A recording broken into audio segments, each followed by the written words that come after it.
เจ้าทักทายสบายดีเนาะเพื่อนๆเนาะกลับมาพ่อกันกับซ่องของบ่าวส่วนอย่างมือใหม่เนาะทุกคนเนาะมื้อนี้ก็คือ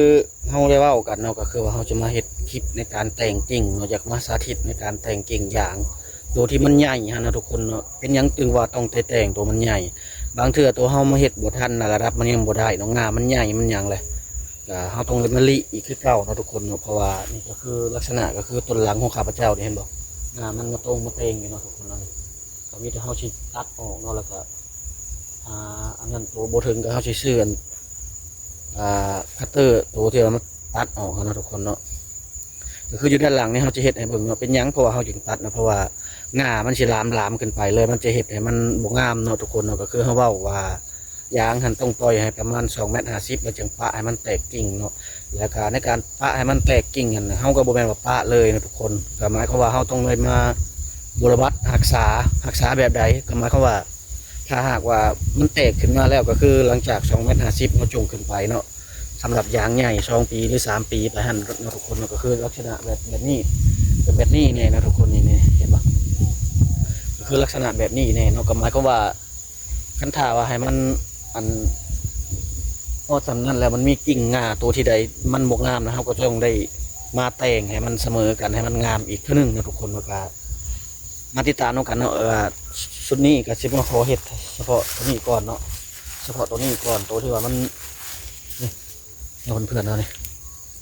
คือด้านหลังของข้าพเจ้านี่ตัวนี้ละแม่นละนี่เงามันเป็นไปเป็นมาอยู่เนี่ยเนาะทุกคนเนาะก็มาติดตามน้องกันเลย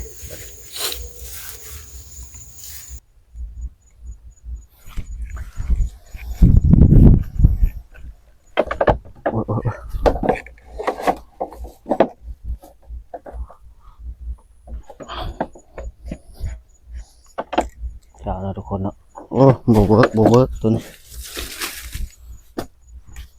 เนาะเพื่อนๆเนาะตัวนี้เขาก็เพราะว่ามันบ่ถึงเนาะเพื่อนๆเนาะกับไม้เขาว่ามันบ่ถึงบ่อยากถึงขักปานใดเนาะเขาก็คอยตัดเนาะเพื่อนๆเนาะตัดเอา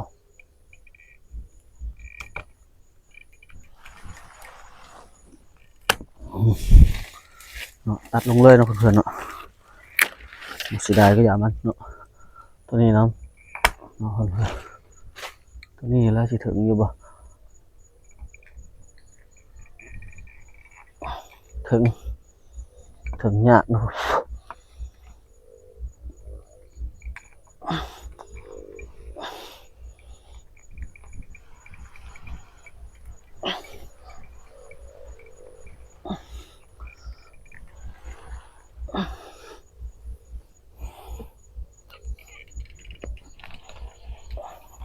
ก่อนต้องได้เนาะตัดออกเลยเนาะนี่หมายความว่าเขาให้มันป่งไปแต่โตทั้งเทิงคุณเนาะทุกคนเนาะมันใหญ่อะไรก็คือมันตัดยากเนาะก็คือเป็นลักษณะนี่แหละเนาะเช่นว่าอันน่ะ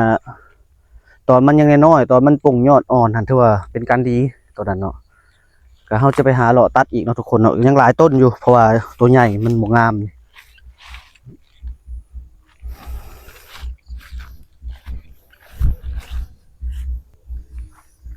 เนาะทุกคนพอตัวยังบ่ทันสีดหญ้าก็มีเนาะนี่ก็คือตัวที่เขายังบ่ทันสีดหญ้านี่คืออยู่ด้านนี่เนาะเพื่อนๆเห็นบ่ตัวนี้ก็กำลังขึ้นเนาะยางนี่แต่ว่าโอ้เนาะทางน่ะงามันต่ำหลายเนาะทุกคนเนาะก็เฮาต้องได้ไปเละออกเนาะเพื่อนๆเนาะนี่เห็นบ่แต่ก่อนนั้นก็หมายความว่าเป็นหยังข้าพเจ้าจังบ่ทันได้มาลิเนาะทุกคนเนาะก็บ่แม่นว่าเขาหมายว่าบ่อยากลิออกเนาะคือตอนมันยังน้อยฮะเนาะหนึ่งก็คือปัจจัยอย่ามันตายเนาะเพื่อนๆเนาะปัจจัยหนึ่งก็คืออย่ามันตายแน่เนาะเพื่อนๆเพราะว่า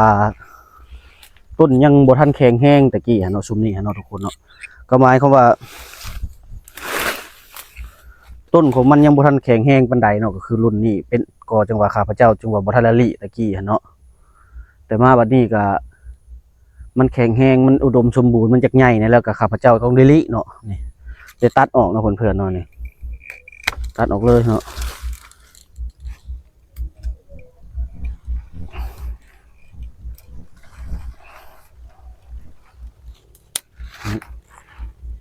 ตัดออกเนาะเพื่อนๆเนาะ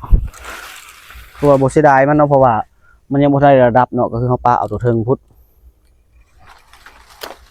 เพื่อน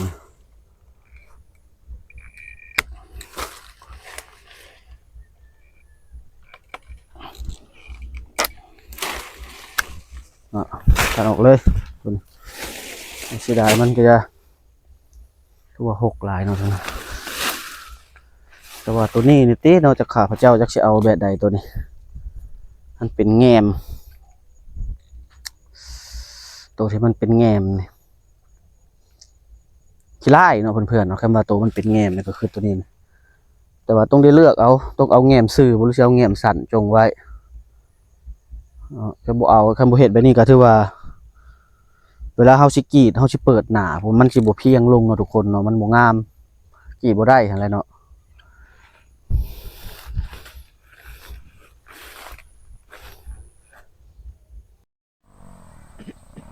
เจ้าเนาะเพื่อนๆเนาะก็คือจะเป็นก็คือแบบลักษณะตัวนี้เนาะเพื่อนๆเนาะเห็นบ่เพราะว่างากิ่งมันนี่มันเฮาขึ้นมานี่มันยังบ่ทันได้2.50 เมตรเนาะเพื่อนๆเนาะนี่ก็คือต้องได้ตัดต้องได้แต่งออกเนาะเพื่อนๆเนาะเฮาจะได้เอาแต่ตัวไว้ทางเทิงนี่เนาะเพื่อนๆเนาะนี่ตัวทางเทิงหั่นขึ้นไปหั่นเฮาจะได้เอาเนาะเห็นบ่นี่ตัวนี้มันก็ถามว่าเอาไว้ก็ดีบ่ก็มันระดับมันก็ยังบ่ประมาณ2 เมตรปลายหน่อยนึงเนาะเพื่อนๆตัวนี้ก็คือจะเป็นลักษณะก็คือตัวนี้อีกนี่เนาะเพื่อนๆนี่ตัวนี้ก็ถือว่างามแล้วเนาะนี่มันขึ้นมานี่ถือว่างามแล้วนี่สำนี้กาย2.50 เมตรขึ้นไปแล้วเฮาปงมันเลยคันถ้าว่ามันมีงาน้อยงาหยังเนี่ยเฮาก็ต้องเดลิออกเนาะเพื่อนๆเนาะตัวนี้เนาะนี่ต้องเดลิออกคือกันตัวนี้เนาะให้มันงาที่ว่าใหญ่เสมอกันเลยเนาะนี่เนาะเพื่อนๆนี่ก็คือจะเป็นลักษณะก็คือตัวนี้นี่ตัวนี้นี่เนาะเพื่อนๆเนาะนี่ตัวนี้เนี่ยถือว่าต้องได้ตัดออกเนาะเพราะว่ามันยังบ่ฮอด2.50 เมตรเลยเนาะเพื่อนๆเนาะงามสำใดก็ต้องได้ตัดเนาะนี่ก็หมายความว่าเป็นยังต้องตัดเนาะเพราะว่าจักหน่อยแล้วมันสิเตี้ยเนาะมันจะเห็นให้ต้นของมันหันสั่นมันบ่สัดขึ้นเนาะเพราะว่าเขาจะเอาอยู่ตีตัวมันยาวก็คือตัวนี้เนาะตัวเทิงหันเนาะเพื่อนๆเนาะนี่นะตัวนี้ก็คือเขาจะต้องได้ตัดเลยตัวนี้ต้องได้ตัดลงมาเนาะถ้าใช้ลานทรายมาอันนั้นแบบนี้เอ้าท้าตามาจับเนาะท้าตาเป็นมือกล้องนี่ก็เขาใช้เพิ่นมาจับเลยเอาตัวนี้นี่กระหมายเขาว่าระดับที่ว่าเขาต้องการจะให้มันได้2.50 เมตรนะมันยังเนาะก็ต้องได้เอาออกเนาะทุกคนเนาะเขาจะต้องเอาตัวมันสูงพุ่นเนาะตัวนี้ก็คือต้องได้ตัดออกเลยมันอยากใหญ่เลยเนาะมันอยากใหญ่เลยก็คืออยากแข็งตัดออกโลบ่ต้องเสียดายนะเพื่อนๆเนาะก็ต้องได้ซื้อคัตเตอร์ใหม่เนาะนี่เพราะว่าตัวนี้เขาสำหรับเขาแต่งตัดงาตัวที่มันน้อยพุ่นเนาะนี่ตัดออกเลยนี่เนาะเพื่อนๆนะหักออกน้ำนี่เพราะว่าต้องได้แต่งเนาะเพราะว่าแค่โบแต่งนี่เวลามันใหญ่มาแล้วมันจะตัดยากเนาะเพื่อนๆเนาะทำไมเขาว่ามันตัดยากเวลามันใหญ่ไปเลยเนาะหักออกรถบ่ต้องเสียดายนะเพื่อนๆเนาะคันถ่าว่ามันยังบ่ทันได้ระดับมันหันถือว่าออกเลยเนาะอันนี้ก็ถือว่าพาไว้อยู่นี่เนาะให้มันเป็นนั่นนี่กระไม้เขาว่าเขาจะจงเอาประมาณตัวยื้อบ่ถึงพุ่นเลยเนาะเพื่อนๆเนาะนี่ไม้เขาว่าจงหันตัวนี้เขาก็คือจะตัดออกเลยเนาะตัวนี้ก็คือไม้ก็ว่าเขาให้มันตัดตัวมันยังน้อยถือว่าโอเคเนาะเพื่อนๆเนาะนี่มันจะบ่เสี่ยงต่อการตายมันใหญ่แล้วมันน้ำยางมันออกเนาะยันแผลมันใหญ่เนาะกันเขาตัดตัวมันใหญ่หลายก็ดีก็ไปติดตามต้นต่อไปนำกันวันนี้เนาะพี่ก็คือมาเบิ่งทางด้านนี้เนาะนี่เนาะเพื่อนๆเนาะนี่ก็ตัวนี้ก็แม่นคือกันนี่นำมาเลยอันน่ะตากล้องเฮาเนาะนี่เห็นบ่ก็คือจะเป็นก็คือเคสอีกเคสนี้เนาะเพราะว่ามันจะเป็นสั้นขึ้นไปเนาะทุกคนอันนี้หมายความว่าเฮายื้อเพียงแต่หัวเฮานี่ก็แสดงว่ายังบ่ฮอด2.50 เมตรเนาะแต่ว่าเป็นยังเฮาจึงว่าจงให้มันใหญ่ปานนี้เนาะก็เพราะว่าเฮาบ่มีเวลามะลิเนาะก็คือบัดนี้เฮาก็จะได้มีเวลามะลิอันนี้จะเป็นอย่าง2 ปีแล้วเนี่ยปีปลาย2 ปีแล้วทุกคนเนาะตัวใหญ่พวกเขาก็จะได้แต่งน้ำน้อยนึงเนาะนี่อันนี้ก็คือบ่ต้องเสียดายนะทุกคนเนาะลิออกเลยโอ้นี่มือเนาะทุกคนเนาะนี่ตัดออกโลดเนาะบ่ต้องเสียดายมันเฮาจะเอาตัวเทิงพุ่นแหละ ส่วนหลายก็คือเขาจะเอาตัวเทิงเนาะจะได้ซื้อคัตเตอร์มาใหม่แล้วนี่บ่ได้เลย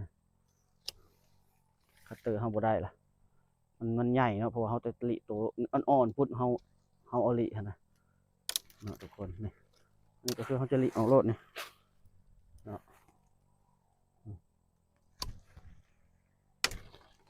ลิหักออกเลยนี่เห็นบ่ป้าใบตัวอยู่เทิงพุ่นนะเพื่อนๆเนาะนี่เขาจะแต่งเอาตัวอยู่เทิงพี่ละตัวอยู่เทิงพี่เอาตัวนี้ก็น่าจะปะเลยเนาะนี่ปะเลยเนาะเพื่อนๆเนาะก็มันมีหลายต้นอยู่เนาะเพื่อนๆเขาจะไปเลาะเห็ดนี่ก็คืออยู่แคมป์พัวนี่เพราะว่าเขาบ่มีเวลาเห็ดเนาะก็ถือว่ามามื้อนี้ก็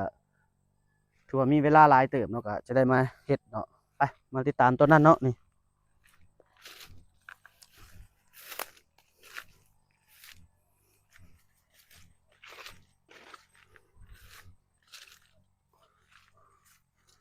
เนาะเพื่อนๆเนาะต้นนี้คือกันนี่แต่ว่าต้นนี้มันมีแต่3 งาแต่ขึ้นไปพุ่นมันแตกอยู่แล้วเนาะแต่ว่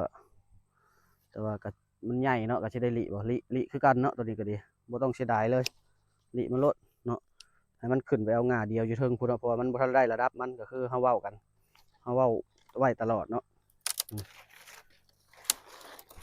หักออกเลยเนาะบ่เสียดายเนาะเพื่อนๆเนาะนี่หักออกเลย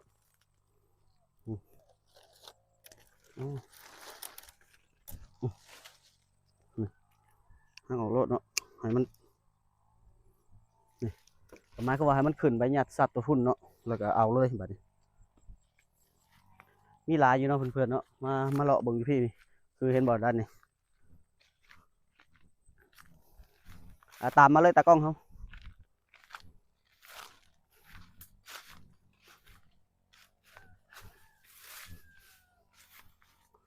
นี่เนาะเพื่อนๆเนาะตัวนี้มันคือว่าบ่ได้ที่สุดเลยเนาะประมาณเม็ดปลายหนึ่ง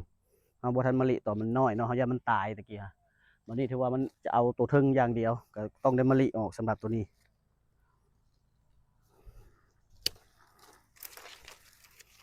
ทุกคน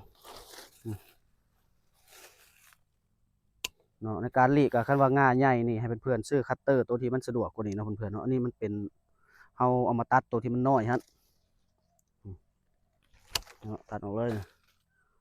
นี่ก็เอาออกโลดเนาะไม่ต้องย่านหรอก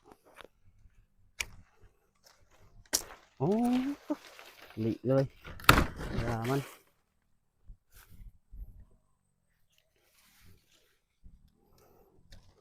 มันนะฮะลีเลยตัวนี้ตัวตายกับบุจัก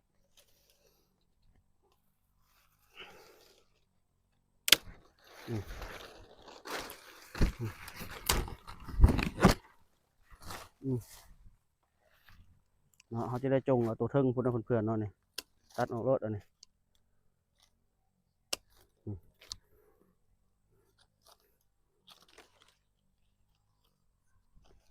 เอ๊ะเนาะเพื่อนๆออกเลยแห้งพอบาดแผลแห้งเนาะก็จะเป็นแบบนี้เนาะเพื่อนๆเนาะนี่เห็นปะกับตัวนี้คือกันนี่ตัวนี้นี่มันแตกออกทั้งนี้เบิดโพดหลายโพดเนาะก็ต้องเดลี่ออกคือกันสำหรับต้นนี้ยับเข้ามาใกล้ๆเลยตากล้องเขายับเข้ามาเบิ่งใกล้ๆนี่เนาะมันบ่ได้นะเพื่อนๆเนาะอันนี้ตัวใหญ่ก็เดลี่คือกัน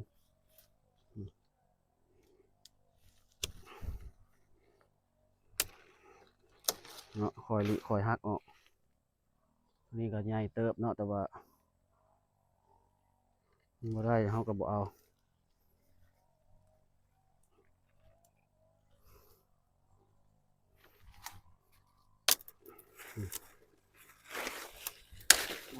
เนาะให้มันขึ้นไปตัวเทิงให้มันสัตว์ตัวเทิงเนาะเพื่อนๆนะก็หลายๆอย่างหลายๆต้นเนาะที่ยังบ่ทันได้เนาะเพื่อนๆนี่ก็บ่ทันได้นี่เพราะว่าเป็นยังเขายังบ่ทันลิตะกี้มันว่าย้อนว่ามันน้อยเนาะเขาจะมันตายเนาะก็ถือว่ามันมาก็ถือว่าโอเคแล้วบาดนี้ก็ถือว่าสามารถแต่งได้เลยเนาะ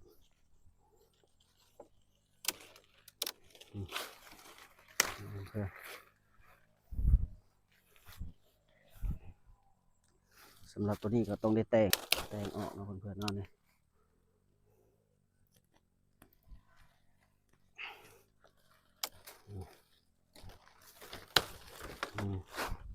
เห็นบ่เนาะก็คือเขาจะปะเอาไปนี่เนาะเพื่อนๆเนาะแล้วก็ถ้าเอาตัวยอดมันสูงพุทธเนาะสำหรับต้นนี้นี่บ่ฮู้ว่าสิเอาตัวใดเลยต้นนี้เนาะมันเป็นลักษณะนี่มันบ่มีตัวงามเนาะแต่ว่าเขาจะเลือกเอาตัวใดตัวหนึ่งแต่ว่ามันจะเป็นพุ่มเตี้ยโพดตัวนี้เนาะเพราะมันรอดตายเลยตัวนี้นะต้นไม้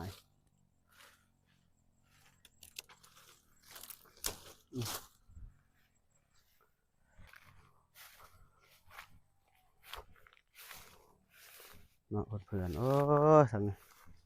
อย่างเขาขี้ไล่หลายเนาะตัวนี้เนาะนี่จะเป็นพุ่มเป็นอย่างนี้เพราะมันหักยอดเนาะทุกคนเนาะหูจะเอาตัวใดนี่เป็นตัวหักยอดเลยก็ถือว่าสิปะซะก่อนเนาะตัวนี้เนาะลองปะซะก่อน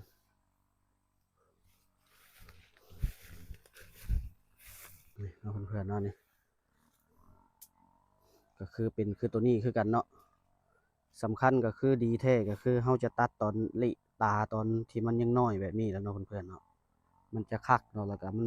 แผลมันจะบ่ใหญ่ปานใดในการแต่งหั่นเนาะให้มันใหญ่หั่น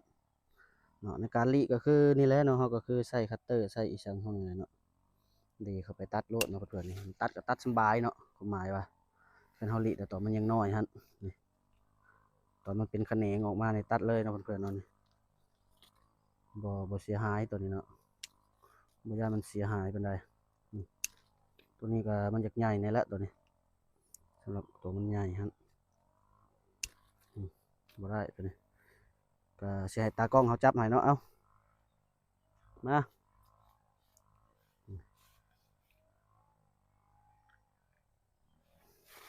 เนาะเขาให้แล้วเว้ย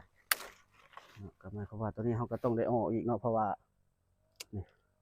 มันกำลังแตกเนาะเพราะว่าเขาจะเอาตัวทึ่งพวกแหละขึ้นไปนี่แต่งขึ้นไปเลยเนาะก็มาเบิ่งตัวทางด้านหลังนำบัดนี้เนาะเพราะว่าทางนี้เขาจะบ่ทันละสู่แต่งหลายเนาะตัวนี้ก็แต่งออกเนาะเพื่อนๆเนาะนี่แต่งออกเลยตัวนี้ก็ดีนี่มันคือบ่อยากงามมันใดเนาะตัวนี้บ่งามเนาะก็บ่เข้าต้องมันหลายเนาะมันบ่งามต้นนี่อากาต้องได้สังเกตเบิ่งนำเนาะถ้าว่าต้นมันบ่งามเฮาก็บ่เผาแต่ต้องมันหลายเนาะเป็นต้นที่มันงามมันหลายผลเฮาก็เฮ็ดได้ก็คือมันเป็นพยาธิเนาะมันบ่ใหญ่ต้นนี้หรือว่าจังไดบ่ก็จะมาเบิ่งทางนี้อีกเนาะเพื่อนๆเนาะพี่เบิ่งทางนี้พี่นี่ นี่เนาะนี่คือกันนี่ก็เขาก็ต้องได้เอาออกเลยตัวนี้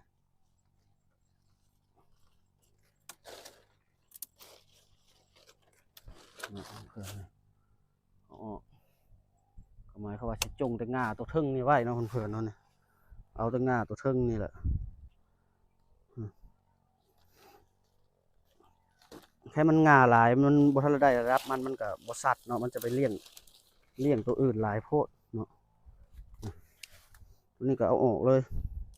เอาแต่ตัวมันซื่อๆเนาะเลือกเอาตัวมันซื่อเนาะเพื่อนเนาะเลือกเอาตัวมันซื่อออกรถบ่ต้องย่านตายเนาะนี่เห็นบ่ก็หมายความว่าให้มันซื่อขึ้นไปเนาะบ่ทันได้ระดับมันนี่มาย้ำมาพี่เลยตากล้องเฮาย้ำมาพี่เห็นบ่หลายๆนี่เห็นบ่นี่ทุกคนแค่นตัวใดมันเป็นสั้นแบบนี้มันก็จะเห็นให้ทั้งๆมันบ่ซัดเนาะนี่มันงาติ่งมันหลายนี่แต่งออกเนาะเพื่อนๆเนาะนี่ย้ำมาใกล้ๆให้เบิ่งให้เห็นเลยเนาะนี่เห็นอยู่บ่นี่ย้ำมาใกล้ๆอีกซูมเข้ามานี่เนาะเพื่อนๆเนาะนี่เอาออกตัวนี้นะมันเอาไว้มันก็บ่งามเนาะให้มันสัดขึ้นทั้งเทิงให้ต้นมันใหญ่ซะออกเลยเนาะเพื่อนๆนี่ออกตัวนี้ก็เป็นจังไดเนาะก็ถือว่าคลิปนี้ก็คือมาสอนวิธีในการแต่งยางใหญ่ในการเลือกเนาะก็หมายความว่าเฮาเลือกแบบใดก็คือมันยัง บ่ทันได้2.50 เมตรเนาะหรือว่าถ้าหากมันได้แล้วกิ่งงามันหลายๆเนาะตัวมันน้อยเฮาจะเลือกลิตัวมันน้อยหันออกเนาะเพื่อนๆเนาะก็หวังว่าคลิปนี้ก็จะเป็นประโยชน์เนาะสำหรับเพื่อนๆที่เฮ็ดสวนเนาะก็ถ้าหากว่าคลิปนี้มีประโยชน์ก็กดไลค์กดแชร์กดติดตามเนาะเพื่อเป็นกำลังใจให้เฮาได้นำเสนอคลิปใหม่ๆเนาะเพื่อนๆเนาะก็ถือว่ามาเฮานี่ก็ขอขอบใจเนาะสำหรับการติดตามรับชมก็เนาะก็ขอกล่าวคำว่าสบายดี